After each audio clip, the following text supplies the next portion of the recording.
नमस्कार दोस्तों, ये मेरा पहला ब्लॉग है और ये बहुत खास है क्योंकि आज मैं आपको एक अनोखी यात्रा पर ले चलूंगा। अहमदाबाद से लेकर वडोदरा, राजपीपला, नेत्रंग होते हुए छोटे से गांव मंडाना तक। तो तैयार हो जाइए क्योंकि ये सिर्फ एक सफर नहीं बल्कि चाय, समोसे, हंसी और यादों से भरा एक एडवेंचर है। सुबह के ठीक 6 बजे जब पूरा अहमदाबाद मीठी नींद में था, हम एक बैग और 100 किलो जोश लेकर निकल पड़े। सुनसान सड़कें, धीरे धीरे जागता शहर और हल्की सुनहरी रोशनी। क्या ही कमाल का स्टार्ट था। जैसे ही हम एक्सप्रेसवे पर पहुंचे, लगा जैसे हम उड़ रहे हों। चौड़ी सड़कें, ठंडी हवा और बैकग्राउंड में बजता प्यारा सा सफर वाला प्लेलिस्ट। कुछ देर बाद सोचा, भाई एक चाय तो बनती है। एक प्यारे से ढाबे पर रुके जहां चाय, नमकीन और देसी मस्ती के साथ 10 मिनट में फिर से ताजगी भर ली।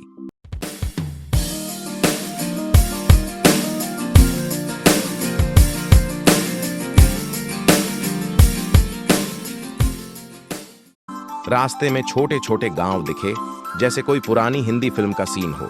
छोटे छोटे घर, मिट्टी की खुशबू, बच्चों की हंसी और ढेर सारी शांति। यहां जिंदगी पैसों या समय से नहीं, मुस्कुराहटों और कहानियों से मापी जाती है।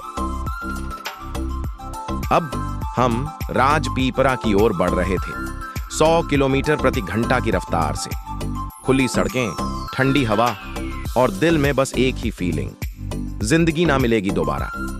कभी कभी सच में लगता था कि कार से उतरकर किसी बॉलीवुड गाने में नाचने लगूं।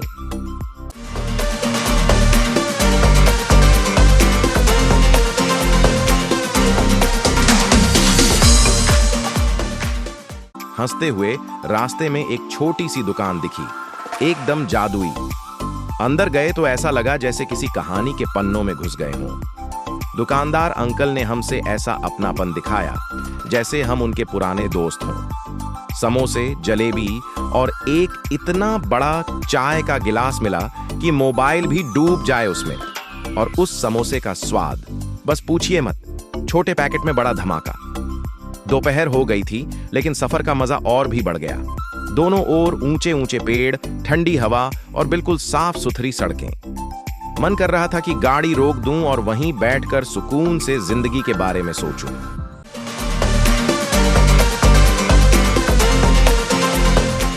नेत्रंग भरूच जिले में है और आदिवासी संस्कृति और जंगलों के लिए मशहूर है। यहाँ की हवा में ही शांति है। नेत्रंग की तरफ बढ़ते हुए आप देखेंगे कि पेड़ और जंगल घने होते जाते हैं और सड़कों पर भीड़ कम हो जाती है। यहाँ की हवा में एक सुकून है और जिंदगी की रफ्तार थोड़ी धीमी लेकिन बहुत सच्ची लगती है।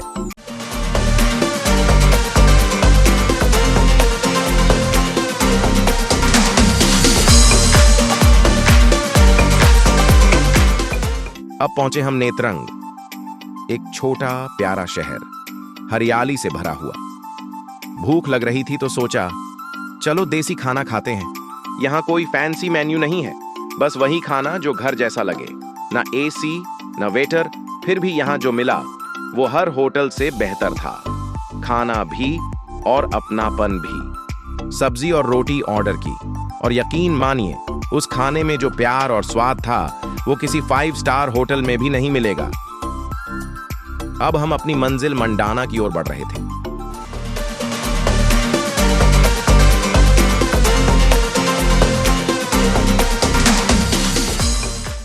यहाँ की सड़कों में ही अपनापन है।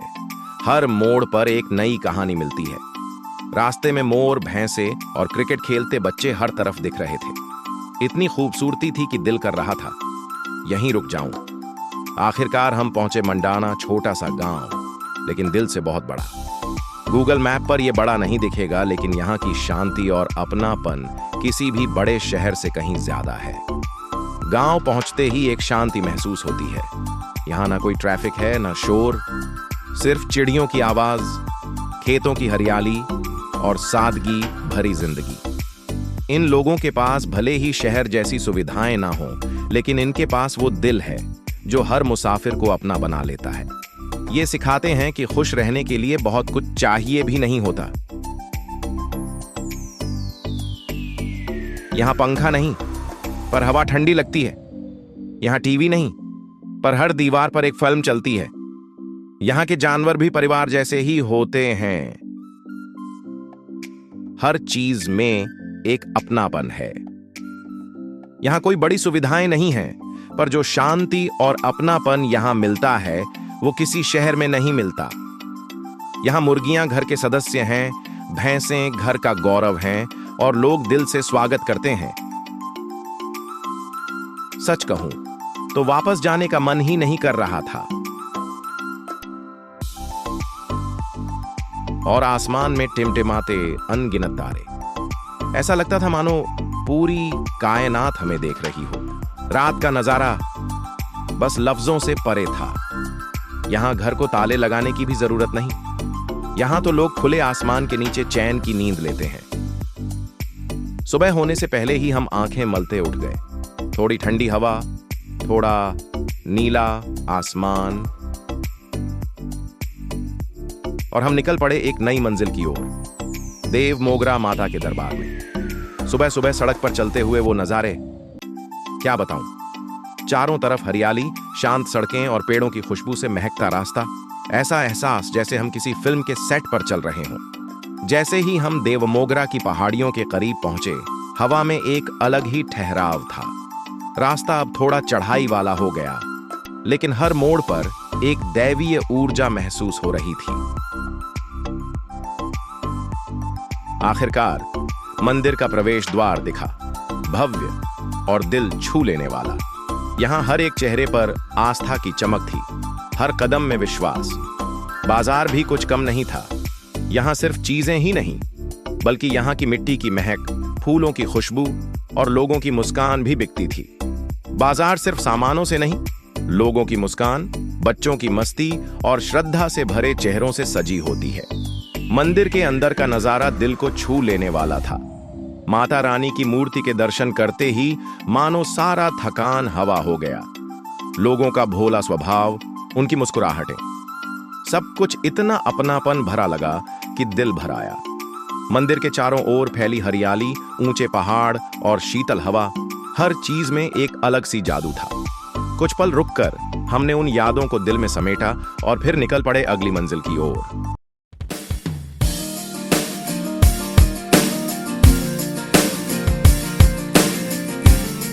डेडियापाड़ा, नेत्रंग के पास का इलाका डेडियापाड़ा फॉरेस्ट रेंज में आता है।